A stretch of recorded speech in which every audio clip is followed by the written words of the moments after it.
আসন্ন ত্রয়োদশ জাতীয় সংসদ নির্বাচন ও গণভোট উপলক্ষে গাজীপুর জেলা পরিদর্শন করেছেন সেনা, নৌ ও বিমান বাহিনীর প্রধানগণ। এ উপলক্ষে তাদের অংশগ্রহণে অনুষ্ঠিত হয়েছে মতবিনিময় সভা। মঙ্গলবার সকালে বাংলাদেশ ধান গবেষণা ইনস্টিটিউটের গাজীপুর আর্মি ক্যাম্পে আয়োজিত এই সভায় তিন বাহিনীর প্রধান ছাড়াও অংশ নেন ঊর্ধ্বতন সামরিক কর্মকর্তা, ঢাকা বিভাগের গাজীপুর, নরসিংদী ও নারায়ণগঞ্জ জেলার আইনশৃঙ্খলা রক্ষাকারী বাহিনী এবং বেসামরিক প্রশাসনের কর্মকর্তাবৃন্দ।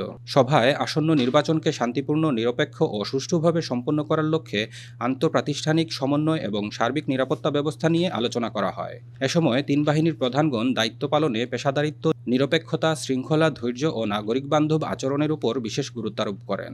পরিদর্শনকালে তারা in aid to the civil পাওয়ারের আওতায় মোতায়েনকৃত সশস্ত্র বাহিনীর সদস্যদের কার্যক্রম সরেজমিনে পর্যবেক্ষণ করেন এবং প্রয়োজনীয় দিক নির্দেশনা প্রদান করেন। গাজীপুর জেলা পরিদর্শনের সময় সেনা, নৌ ও বিমান বাহিনীর ঊর্ধ্বতন কর্মকর্তাদের পাশাপাশি বেসামরিক প্রশাসন, আইনশৃঙ্খলা রক্ষাকারী বাহিনীর কর্মকর্তা এবং বিভিন্ন গণমাধ্যমের প্রতিনিধিরা উপস্থিত ছিলেন।